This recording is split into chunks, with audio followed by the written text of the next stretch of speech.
네, 말씀 나눠볼게요. 네, 안녕하세요. 저는 성북구 보건소에서 근무하는 김여옥 간호사입니다. 반갑습니다. 네, 반갑습니다.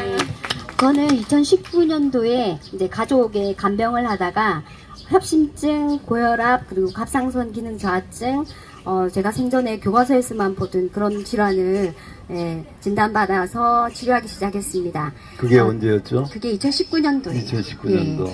주로 뭐 증상은 밤에는 잠을 잘 이룰 수가 없어서 2시간에 한 번꼴로 깼고, 그리고 깨면은 그 혈심증 특유의 그 심장을 쪼이는 듯한 증상이 있거든요.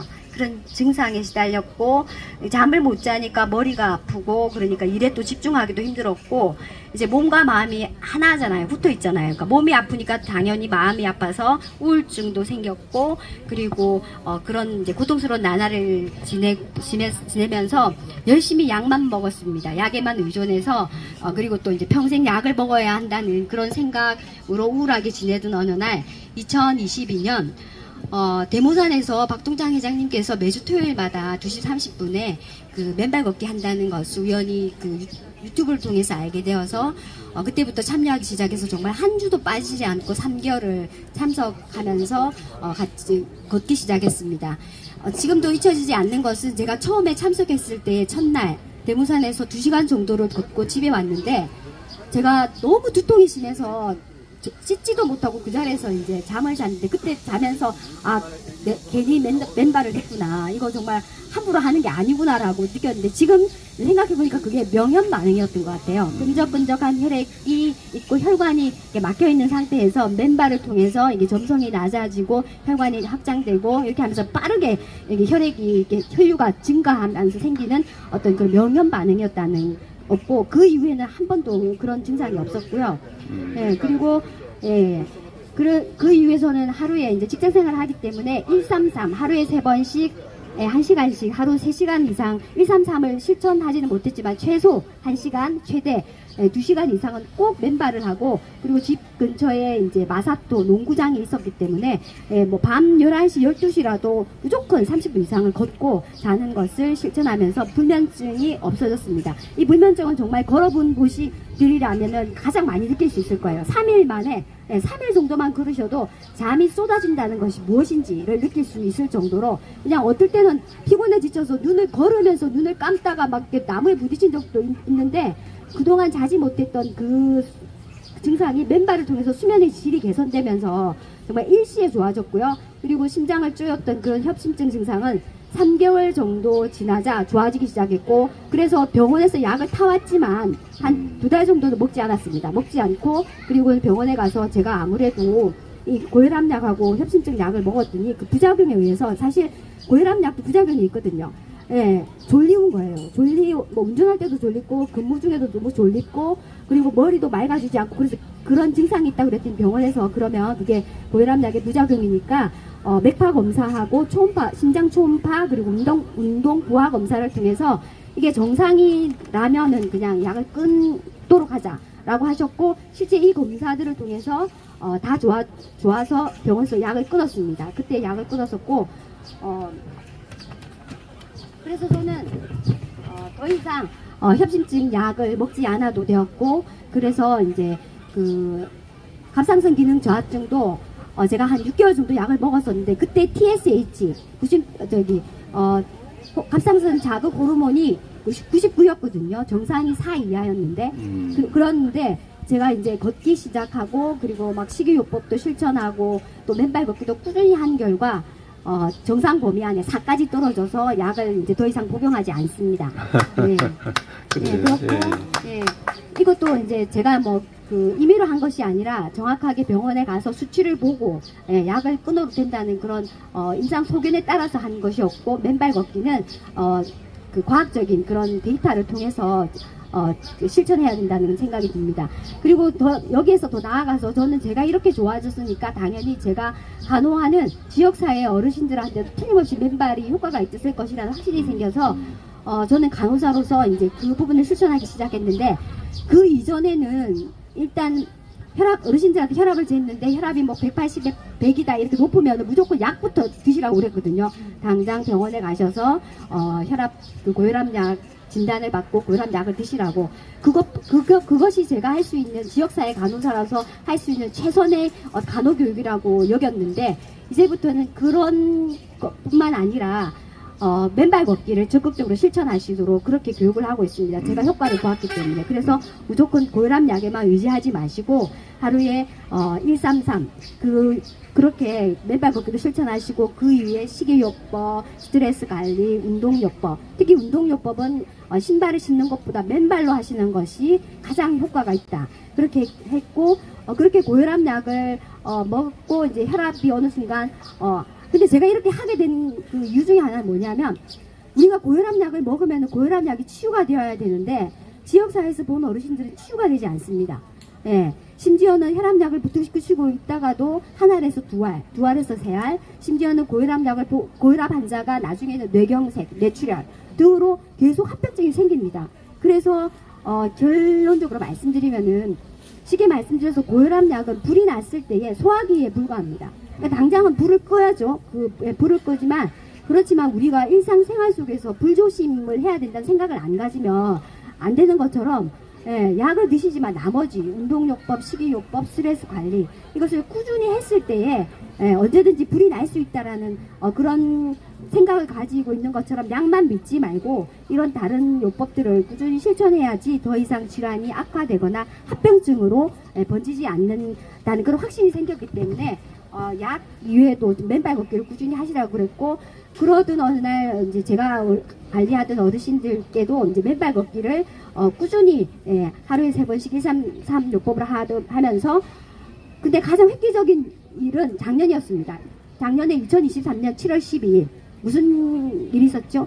KBS 생로병사 비밀에 처음으로 공중 맨발 걷기가 이것이 비과학적이거나 뭐 미신이나 그런 게 아니라 맨발 걷기 효과를 과학적으로 입증하면서 공중파를 타기 시작했고, 그 이후부터 저는 어르신들을 만나면은 유튜브를 통해서 그 영상을 이제 켜도록 하고, 맨발 걷기 효과에 대해서 이제 입증된 것을 데이터 수치를 통해서 보여드립니다. 맨발을 걷고 난 후 혈압이 전과 어떻게 됐는지, 그다음 혈당이 비포 애프터, 그다음 NK 세포, 자연 내추럴 킬러 세포가 어떻게 비포 애프터 수치가 변하는지를 과학적인 데이터를 통해서 보여주자, 그렇게 막 1시간을 거쳐서 맨발 걷기 효과에 대해서 막 진짜 말하지 않더라도 그 한 편의 영상이 많은 것을 과학적으로 보여주고 있어서 굉장히 쉽게 교육을 할 수 있게 되었고, 최근에는 어떤 일이 있었냐면은 늘 혈당이 조절이 안 되어서 333, 300대, 400대, 심지어는 혈당기로 측정이 안 되면 하이라는 숫자가 나오거든요.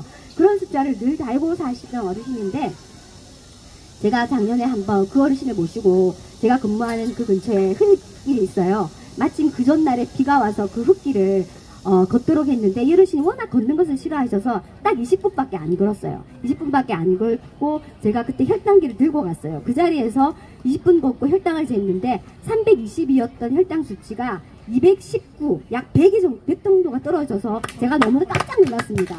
저도 막연하게 저도 이제 당뇨 환자는 아니기 때문에 이제 맨발로 걸으면은 혈당이 내려간다라는 것을 뭐 유튜브 정도 이 정도만 알았지, 제 눈으로 제가 관리하고 있는 어르신들의 혈당 수치가 이렇게 정말 떨어진다는 것을 제 눈으로 확인한 건 처음이었거든요. 근데 실제로 신발을 신고 걸으면 1시간 정도 걸어야지 그 정도의 효과가 나온다고 제가 이제 교과서적으로 알고 있었는데, 그 맨발로 걷는 것이 단시간 내에 이렇게 큰 효과가 나온다는 것에 너무나 놀랐고요.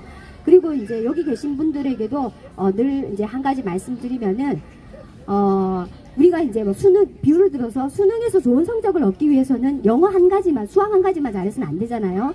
국어, 영어, 수학 모든 과목을 다 골고루 잘해야 하는 것처럼 맨발 걷기를 굉장히 열심히 실천하셔서 당뇨약도 끊고 고지혈약도 끊고 그다음 부정맥약도 끊고 그랬던 어르신이 있었어요. 그런데 한 달쯤 있다가 다시 이제 건강검사를 하러 왔는데, 부정맥이 이렇게 제가 청진했을 때 부정맥이 다시 생긴 어르신한테 항상 물어봐요. 어르신, 술, 담배, 커피, 야식 하셨나요? 물어보면은, 아유, 간호사님, 제가 그 유혹을 이기지 못하고 담배를 좀 피웠습니다. 이러면은 다시 부정맥이 도집니다. 그러니까는 맨발 걷기를 아무리 열심히 하셔도 식이요법, 스트레스 관리, 이것까지 모두 세 박자가 다 다 같이 맞추어져야만 그 효과가 지속적으로 유지가 된다는 걸 아시고 맨발 걷기 효과를 극대화시키기 위해서 다른 것도 다 열심히 하셨으면 좋겠습니다. 긴 이야기 들어주셔서 감사합니다. 아, 네, 감사합니다. 네.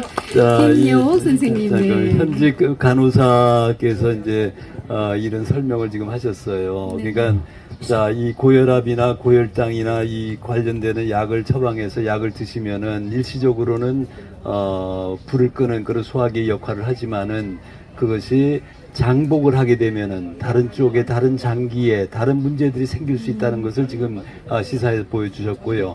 본인 스스로 협심증, 부정맥과 같은 그런 심혈관 질환에서부터 맨발로 걸은 이후에는 일체 그런 통증이 지금 없는 거죠. 정상이 다 없어졌고, 그리고 몇 년 전에 우리 김여옥 간호사를 볼 때보다 지금 얼굴이 처녀처럼 지금 바뀌었어요. 너무나 젊어지고 건강해졌고요.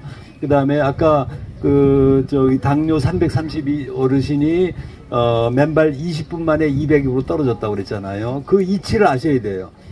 이 중에도 또는 우리 국민들 중에 이 당뇨 전 단계까지 포함하면은 약 3분의 1이 당뇨의 위험 속에서 살고 있는 거예요.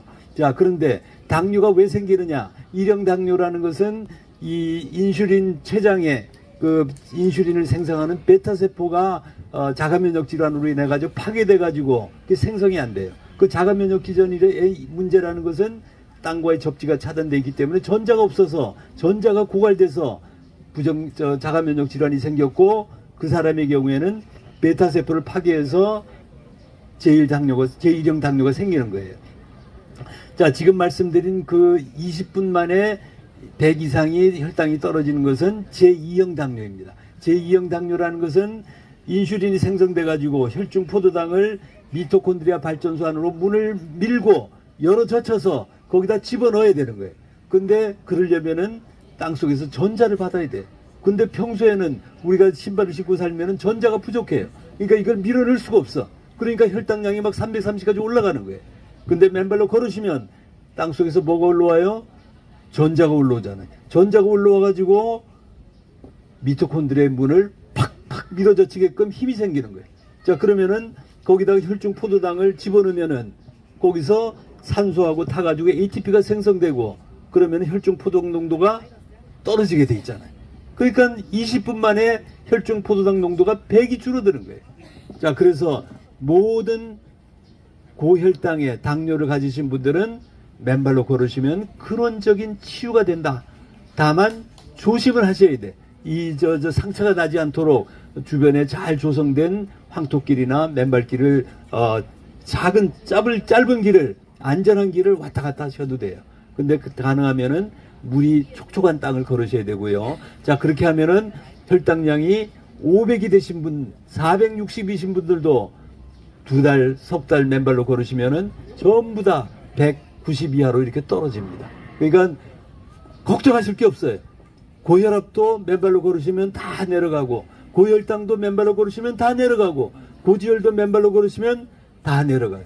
이거는 저의 이야기이기보다도 방금 이야기하신 KBS 생로병사의 비밀에서 세 사람을 한 달간 맨발로 걷게 했더니 모든 사람들이 심지어 콜레스테롤이 370이 150으로, 170이 150으로 다 내려갔어요. 그 다음에 당화혈색소가 7.5에서 7.2, 5.7에서 5.5, 6.5에서 5.2 이렇게 내려온 거예요. 그러니까 전부 다 당뇨도 치유된다는 거예요. 고혈압, 고혈당, 고지혈 다 치유된다는 것을 우리 KBS 생로병사가 의학적으로 검증해서 보여주셨어요. 자, 그리고 현직 간호사가 여러분들에게 정확하게 자신의 신뢰와 관리하시는 어르신들의 사례를 가지고 너무나도 명쾌하게 잘 설명해 주셨습니다. 여러분들 박수로, 자, 고맙습니다. 네, 감사합니다. 예, 예.